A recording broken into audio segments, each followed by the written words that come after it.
मन धागा धागा जोडते नवा मालिकेच्या आजच्या भागामध्ये आपण पाहणार आहोत. सुधाला अरविंद विचारत असतात की काय ग, काय बनवलं आहेस. त्याच वेळेला ती म्हणते की सार्थक येणार आहे ना, त्याच्या आवडीची खीर बनवली आहे मी. आता हे ऐकल्यानंतर लगेच पुढे वृंदा येते आणि तिच्या मागे मागे शलाका देखील येते. ती म्हणते की काकू आपलं सार्थक. तेव्हा ती म्हणते की काय झालं सार्थकचं. त्याच वेळेला मग आता ती म्हणायला लागते की काकू आपला सार्थक आहे ना, त्याला पोलीस पकडून घेऊन गेलेत. हे ऐकल्यावर सगळ्यांना धक्का बसतो. तेव्हा सुधा म्हणते की काय काय बोलतेस तू. तेव्हा ती म्हणते की हो अगं खरं सांगते मी, त्या आनंदीच्या स्टेटमेंटमुळे सगळी गडबड झाली. तेव्हा सुधा म्हणते की अगं असं काय बोलतेस, सार्थक सर सुटणार होता ना, बेल दिलेली ना त्याला. ती म्हणते की नाही, ती आनंदी कोर्टात काहीतरी बरवून बसली आणि पुन्हा प्रॉब्लेम झाला. तेव्हा तिच्या हातची खीरच खाली पडते आणि त्याच वेळेला सुधाच्या हातचं भांडं हे खाली पडतं आणि सगळं फुटून जातं. त्यानंतर वृंदा ही मुद्दामच सुधाकडे बघायला लागते आणि त्याच वेळेला आता वृंदा ही मुद्दामच सुधाकडे अगदी एकटक बघते आणि पुन्हा आगीमध्ये तेल ओतण्याचं काम तिचं चालू होतं. नंतर ती म्हणते की अगं असं कसं बोलतेस तू, ती आनंदी काय बोलली इतकं की पुन्हा सार्थकला पाठवलं. ती म्हणते की अगं आई, सगळा घोळ घालून ठेवला त्या आनंदीने. सार्थकला आता रिमांडमध्ये पाठवणार आहेत, तो पुन्हा कधीच येणार नाही. काय करायचं मला खरंच कळत नाही आहे. त्या आनंदीने इतकं मोठं प्रॉब्लेम का क्रिएट केला मला कळलं नाही. इतकं सगळं चांगलं चालू होतं, पण हिला तोंड उघडण्याची काय गरज होती. त्या वकिलांनी विचारलं आणि हिने सांगून टाकलं की मला त्या अंशुमनचे भास होतात. आता असं म्हटल्यावर सार्थकला ते सोडणार आहेत का. आता सार्थकला मला वाटत नाही की पोलीस सोडतील. हे ऐकल्यावर सुधाला चक्कर येते आणि सुधा चक्कर येऊन तिथेच खाली पडते आणि त्यानंतर अरविंद तिला सावरत असतात. तर आनंदी इथे जोशी वकिलांना म्हणते की सर हात जोडते तुमच्या पुढे, प्लीज काहीतरी करा ना, सार्थक सर कसे जेलमध्ये गेले. तेव्हा आता जोशी वकील म्हणतात की अहो मॅडम, तुम्ही दिलेल्या स्टेटमेंटमुळे हे सगळं झालेलं आहे. तुम्ही अशी स्टेटमेंट का दिलात. मी तुम्हाला सांगितलं होतं ना की असं काही बोलू नका कोर्टात, जेणेकरून आपल्याला प्रॉब्लेम होतील. आता सार्थकला आतमध्येच ठेवणार आहेत. ठीक आहे, तुम्ही काळजी करू नका, मी आदर्शला पुढे पाठवलं आहे, बघतो मी पुढे काय करता येते ते, असे म्हणून ते निघून जातात. आता आनंदीला अण्णा फोन करतात आणि सार्थकचं विचारतात. तेव्हा ती म्हणते की मी हरली अण्णा, सार्थक सरांना पुन्हा पोलीस घेऊन गेलेत पकडून. आता हे ऐकून ती तिथल्या तिथे खाली बसते आणि रडायला लागते. अण्णांना देखील इथे आता टेन्शन येत असतं की नेमकं तिथे काय घडलं असेल. त्यानंतर आपल्याला पाहायला मिळतं की सुधाला ठीक वाटत असतं. तेव्हा वृंदा तिचं नाटक चालूच ठेवते. अरविंद सुधाला शांत करत म्हणत असतात की अगं सुधा शांत हो, काळजी करू नकोस, आपला सार्थक नक्कीच परत येईल. वृंदा म्हणते की कसा परत येणार आहे भाऊजी तो. तितक्यात आनंदी येते. आनंदी आल्याबरोबर लगेचच वृंदा म्हणते की बघ आली ही सुधा, विचार हिला प्रश्न, विचार हिला जाब, आपला सार्थक कुठे आहे विचार, का तिने असं केलं. अगं इतके वर्ष लाडाकोडात सार्थकला वाढवलेलं तू, 2 दिवसात हिने त्याला जेलमध्ये पाठवलं. आता काय करायचं आहे आपण मला कळत नाही. माझं सार्थक कुठे आहे आनंदी, सांग आम्हाला, प्रश्नाचं उत्तर दे. तेव्हा अरविंद आता वृंदाला म्हणतात की अगं वृंदा जरा शांत हो. आनंदी बाळा, तू स्वतः प्लीज रडू नकोस, शांत हो आणि काही काळजी करू नकोस, आपलं सार्थक नक्की सुटेल. तेव्हा वृंदा म्हणते की कसं शांत व्हायचं आम्ही, आणि तुम्ही हिला का शांत करताय. हिला उलट तुम्ही जाब विचारायला हवात की ही आनंदी अशी का वागली, आपल्या सार्थकबरोबर अशी का वागली, असं म्हणून आता ते निघून जाते. आणि त्यानंतर अरविंद म्हणतात की बाळा आनंदी, जा तू तुझ्या खोलीमध्ये जाऊन आराम कर. आणि आनंदी रडत असते. त्याच वेळेला सार्थक हा जेलमध्ये असताना रेश्मा हसत हसत येते आणि म्हणते की काय मिस्टर सार्थक राजाध्यक्ष, कसं वाटतंय आता जेलमध्ये राहून. तेव्हा सार्थक म्हणतो की रेश्मा, इतकं वाईट वागशील अशी अपेक्षा नाही केली होती मी तुझ्याकडून. तेव्हा ती म्हणते की का, अपेक्षा फक्त तूच करायची आहेस का माझ्याकडून, मी नाही करायची तुझ्याकडून अपेक्षा. अरे मी तुझ्यावर आयुष्यभर जीवापाड प्रेम केलं होतं, पण तू काय केलंस, माझ्या अपेक्षा तू पूर्ण केल्यास तर नाही. त्या आनंदीच्या बरोबर तू लग्न केलंस आणि तिच्याबरोबर संसार मांडण्याची स्वप्न पाहिलीस, पण मला काय वाटेल याचा विचार जराही केला नाहीस तू. म्हणूनच मला आता त्रास होतो आहे. माझं प्रेम आता संपलं आहे, आता फक्त वैर राहिलं आहे आपल्यामध्ये. आणि तुला वाईट वाटत असेल की मी तुझ्याशी अशी वागते, पण तू जेव्हा त्या आनंदीसाठी मला डावलून गेलास तेव्हा माझ्या मनाला काय वाटलं असेल याचा विचार तू केलास का, नाही केलास. मग आता मी तरी का करू. पण तुला खरंच सांगू रिअली सार्थक, मला तुला आतमध्ये बघून ना खूप मजा येते यार, असं म्हणून ती हसायला लागते. सार्थक म्हणतो की हो अच्छा, खरंच ही रेश्मा मी कधीच पाहिली नव्हती, कधी ही रेश्मा अशी वागली नव्हती माझ्याबरोबर, आणि मला वाटलंही नव्हती स्वप्नात की तू अशी वागशील कधी. तेव्हा तू म्हणते की हो का, प्रेम मी केलं आहे, मग तडजोड प्रत्येक वेळेला मीच करायला हवी का. कधीतरी तूही मला समजून घ्यायला हवंच होतंस, पण तसं तू नाही केलंस. प्रत्येक वेळेला माझ्यावरच अपेक्षांच्या ओझा टाकलंस, तू काही करण्याचा प्रयत्न केला नाहीस. पण आता बघ मी तुला कसं करते ते. आणि आत्तापर्यंत ऑफिसमध्ये होतास, पण आता तू ऑफिसमध्ये कसा राहणार नाही याची काळजी मी घेईन. कारण असा तुझ्यासारखा जेलमध्ये असणारा माणूस हा कुठल्याही पोस्टवर काम करू शकत नाही आणि जोपर्यंत तू निर्दोष सुटत नाहीस ॲटलिस्ट तोपर्यंत तरी तुला तिथे काम करता येणार नाही. आणि हो, हे सगळं मी बघूनच घेईन. तू जेलमधून कसा सुटणार नाही याची व्यवस्था तर मी करेनच. आणि सार्थक राज्याध्यक्ष, आत्तापर्यंत तू माझं प्रेम पाहिलं होतंस, माझी मैत्री पाहिली होतीस, आता तू माझं वैर बघशील असं सरळच रेश्मा त्याला बोलून दाखवते. आणि सार्थकला बघून तिला आतमध्ये बघून खूपच आनंद होत असतो आणि ती निघून गेल्यावर सार्थक आता रागाने रेश्माकडे बघतच राहिलेला असतो. त्यानंतर आनंदी तिच्या रूममध्ये बसलेली असते आणि तिला सार्थकबद्दलचेच विचार डोक्यात चालू असतात. अरविंद तिकडे येतात आणि त्यांच्या हातात जेवणाचं ताट असतं. ते आनंदी असा आवाज देतात, तितक्यात आनंदी उठून बसते. आनंदी म्हणते की बाबा काय झालंय? तेव्हा आनंदीला बाबा म्हणतात की काही नाही, तू बस इथे, मी तुझ्यासाठी जेवणाचं ताट घेऊन आलो आहे आणि हे घे, जेवून घे. तेव्हा आनंदी म्हणते की नको बाबा, मला भूक नाही आहे. त्याच वेळेला आता आनंदीला ते म्हणतात की तू जे काही वागलीस ना, मला अजिबात आवडलेलं नाही आहे. आनंदी म्हणते की काय झालं आहे बाबा, तुम्हालाही वाटतंय का की माझं काहीतरी चुकलं आहे?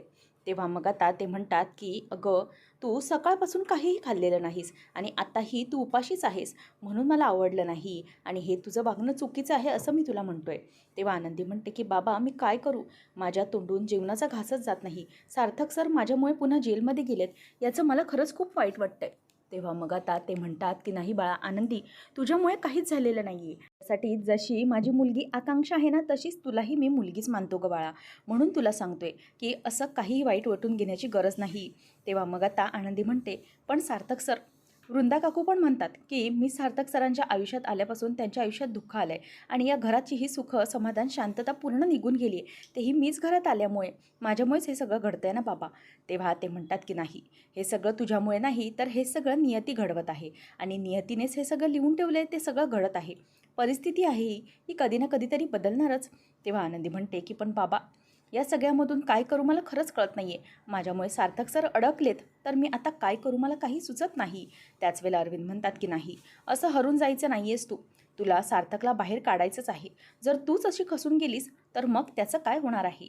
आणि सार्थकला या सगळ्या गोष्टीतून बाहेर काढायला तुझाच हात पुढे हवा आहे आणि तू त्याची आयुष्यभराची सोबती नाहीस. आमची मदत तर तुला असणारच. सगळ्यात महत्त्वाचा स्टँड हा तुलाच घ्यावा लागणार आहे, कारण तूच त्याची अर्धांगिनी आहेस. लक्षात ठेव, जोपर्यंत तू खचून जात नाहीस तोपर्यंत तुला कोणीही हरवू शकत नाही आणि तू सुरुवातीला जाऊन उभी राहत नाहीस तोपर्यंत काहीही होऊ शकणार नाही. मग आता तू ठरव तुला काय करायचं आहे. तुला असंच रडत बसायचं आहे, मागचं आठवायचं आहे, की पुढे जायचं आहे आणि सार्थकला या सगळ्यातून निर्दोष मुक्त करायचं आहे? बघ, तुझा निर्णय असणार आहे, तुला सगळं व्यवस्थित लक्ष देऊन करावं लागेल. आणि आनंदी, इथून पुढे तुला रडायचं नाही तर तुला लढायचं आहे, हे सगळं तू लक्षात ठेव आणि त्याचप्रमाणे तू वाग. असं सगळं आता अरविंद तिला म्हणत असतात. अरविंद म्हणतात की हे बघ, मी आता तुला सगळं काही सांगितलं आहे आणि हो, इथून पुढे जर तू उपाशी राहिलीस तर तूच आजारी पडशील आणि मग सार्थककडे कोण बघणार आहे? त्याच्याकडेही बघायचंच आहे ना. म्हणून सांगतोय बाळा तुला की तू आता जेवून घे. जे काही सांगितलंय ना ते व्यवस्थितपणे लक्षात ठेव, त्याशिवाय काहीही होऊ शकणार नाही. आणि आनंदीच्या हातात ते जेवणाचं ताट घेतात आणि जेवून दे असं म्हणून ते तिथून निघून जातात. आणि आनंदी पहिला घास खायला जाते, मात्र तिला घास खाताच येत नसतो. तिला पुन्हा पुन्हा सार्थकची आठवण येत असते. त्यानंतर इथे अंशुमन एका खोलीमध्ये असतो. त्याच्याबरोबर एक बाई बोलत असते. ती म्हणते की लक्षात ठेव, स्वतःला व्यवस्थित जपून राहायचं आहे तुला, आजूबाजूला कुठेही दिसायचं नाही आणि हे काम तुला व्यवस्थित करायचं आहे आणि तुला हवे तितके पैसे देईन मी. तेव्हा तो म्हणतो की वा, म्हणजे अंशुमन जिवंत नसताना त्याने जेवढे पैसे कमवले नाहीत तेवढे तो मेल्यानंतर कमवणार. तर इथे ही बाई म्हणजे रेश्माच असते आणि ती समोर येऊन म्हणते की हो, आनंदीला आता बर्बाद केल्याशिवाय मी काही गप्प बसणार नाही. नंतर आता आनंदी नाश्ता बनवत असताना तिथे भिंगरी येते आणि म्हणते की ताई, तुम्ही राहू द्या, मी करते ना काम. तेव्हा भिंगरीला ती म्हणते की नको अगं भिंगरी, कसं आहे ना की तुझ्यावरच सगळा भार नको, मी करते ना. तेव्हा भिंगरी म्हणते की ताई, तुमच्याच बाबतीत असं का होतं? तुम्ही जगाचा विचार करता पण तुमचं नशिबाचं काय असं? तेव्हा ती म्हणते की माझ्या नशिबाचेच भोग आहेत, दुसरे काय? तेव्हा भिंगरी म्हणते की त्या वृंदा काकू आणि शलाकाताई तुमच्याशी वागतात ते मला अजिबात आवडत नाही. त्याच वेळेला तिथे शलाका येते आणि म्हणते की काय गं, आमच्या दोघींबद्दल काय सांगत होतीस ती? ती म्हणते की वृंदा काकूंना साखरेचा चहा लागत नाही आणि तुम्हाला ह्यांच्या हातचे पोहे आवडतात हेच म्हणत होते मी. तेव्हा शलाका म्हणते की काही नाही, हिच्या हातचे पोहे बिहे मला आवडत. आनंदी, तू किचनमध्ये का काम करतेस मुळातच? तू इथे काम वगैरे करू नकोस. मी तुला सांगितलं ना की तुझ्या हातचं काही नको आम्हाला खायला. आमच्या भावाला जेलमध्ये पाठवलंस, आता तुझ्या हातचं खाऊन आम्हाला पुन्हा काहीतरी व्हायचं. त्यापेक्षा तू काही बनवूच नकोस ना. माझ्या भावाला टाकलं जेलमध्ये असं म्हणून ती तिथून निघून जाते. आणि हे ऐकून आता आनंदीला खूपच वाईट वाटलेलं असतं. तर इकडे केदार म्हणत असतो की रेश्मा, तू सांगितलंस तसं काम झालेलं आहे. उद्या बोर्ड ऑफ डायरेक्टर्सची मेंबर्सची मीटिंग असेल, उद्या येत आहेत सगळे. केदार म्हणतो सार्थकच्या घरच्यांना कळलंय, त्यांना राग आलाय. तर ती म्हणते की हो, आला असेल तर येऊ देत राग, मी काही करू शकत नाही. आणि त्यांनाही आता कळलं पाहिजे ना की आनंदीला सून करून घेतलंय म्हणून किती नुकसान होतंय त्यांचं. तेव्हा केदार म्हणतो की वा, मला तर ना खरंच खूप मजा येणार आहे. त्या सासूबाई तर भलत्याच खुश आहेत. तेव्हा रेश्मा म्हणते की त्यांना सांगून ठेव, आता सुधाचं राज्य जाणार आणि वृंदाचं राज्य येणार आहे. हे ऐकून केदारही खुशच झालेला असतो. आणि त्यानंतर ती म्हणते की लक्षात ठेव, सगळ्या स्टाफचा सपोर्ट आपल्याला हवाय. हे सगळं ऑफिस मी माझ्या नावावर कसं करून घेते ना तेच बघ. मग केदार म्हणतो की हो, सगळ्यांचा सपोर्टर असणारच आहे आपल्याला, त्या सार्थकची उचलबांगडी करायचीच आहे. रेश्मा म्हणते की हो, आत्तापर्यंत मी शांत होते पण आत्ता बसणार नाही, सगळं ऑफिस माझ्या ताब्यात घेणार मी. काही झालं तरीही सार्थकला आता मी कसं शून्य करून सोडते ना तेच बघ, त्याला रस्त्यावर आणल्याशिवाय मी शांत बसणार नाही. हे सगळं बेनारींनी ऐकलेलं असतं. नंतर आनंदी डबा घेऊन पोलीस स्टेशनला आलेली असते. ती डबा हवालदारांना देऊन म्हणत असते की मला जरा त्यांना डबा द्यायला जायचं आहे, प्लीज मी जाऊ का? तेव्हा ते म्हणतात की नाही मॅडम, तुम्हाला अशी जाण्याची परवानगी नाही आहे, तसं साहेबांनी आदेश दिलेला नाही. तेव्हा आनंदी म्हणते की अहो, त्यांच्यासाठी मी घरचा डबा आणला आहे, मागच्या वेळेला तर तुम्ही देऊ दिला होतात ना, मग आत्ता काय? तेव्हा आता लगेचच पुढे मानमोडी येतात आणि मानमोडे म्हणतात की काय झालं आहे? तेव्हा हवालदार म्हणतो की यांना सार्थक सरांना डबा द्यायचा आहे. मी त्यांना सांगितलं की कोर्टाच्या नियमात ते बसणार नाही आहे.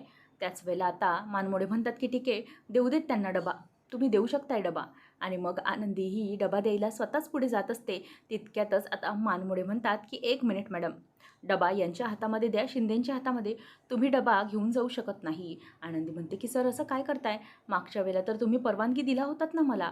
तेव्हा तो म्हणतो की हो मॅडम, मागच्या वेळेला त्याला फक्त आम्ही संशयित म्हणून आणलं होतं, आता कोर्टाने त्याच्यावर चौकशीचे आदेश दिलेले आहेत म्हणून तुम्ही त्याला भेटू शकत नाही आहे, तुम्ही हा डबा यांच्याकडे द्या, ते देतील देऊन. असं म्हणून हवालदार डबा घेतात आणि आनंदी समोरून निघून जातात. आनंदीला सार्थकला भेटताही येत नसतं. त्यानंतर मग आता हवालदार हा सार्थककडे येतो आणि म्हणतो की तुमच्या बायकोने डबा पाठवलेला आहे, हे घ्या. तेव्हा आता लगेच पुढे तो म्हणतो की माझी बायको आली आहे का, कुठे आहे ती? तेव्हा हवालदार म्हणतात की नाही, तुम्हाला तिला भेटता येणार नाही, कारण कोर्टाने तसे आदेश दिलेले आहेत. सार्थक आता घरचा डबा घेतो आणि उघडतो. डबा उघडल्यानंतर तो पहिला घास खायला घेतो, तोंडातही घालतो, मात्र त्याच्या डोळ्यामध्ये आता पाणी आलेलं असतं. सगळ्या दुःखाचा एकदमच निचरा झालेला असतो आणि त्याला त्या सगळ्याचं खूपच वाईट वाटत असतं. पुढच्या भागामध्ये आता आनंदी रिक्षामधून खाली उतरते, पैसे द्यायला जाणार तोवरच समोर अंशुमन असतो. अंशुमनला पाहिल्यावर म्हणते की तू तू इथे काय करत आहेस? तिकडे माझा नवरा तू मेल्याची शिक्षा भोगत आहे आणि तुला मारलंय म्हणून त्यांना शिक्षा होतीये कोर्टामध्ये, आणि तू इकडे हे राजरोसपणे फिरतोयस, जिवंत आहेस. आणि तेव्हा तो म्हणतो की हो, तेच तर मला करायचं होतं, मला एका दगडामध्ये 2 पक्षी मारायचे होते, मला सार्थकलाही अडकवायचंच होतं. तेव्हा आनंदी म्हणते की नाही, तुला मी असं करू देणारच नाही. त्याच वेळेला अंशुमन म्हणतो की बोल, काय करणार काय आहेस तू? तेव्हा ती म्हणते की तुला कोर्टापुढे सिद्ध करणार मी आणि पोलिसांकडे देणार. असं म्हटल्यावर तो घाबरतो. त्याच मालिकांच्या अपडेटसाठी आताच आपल्या चॅनलला नक्की सबस्क्राईब करा.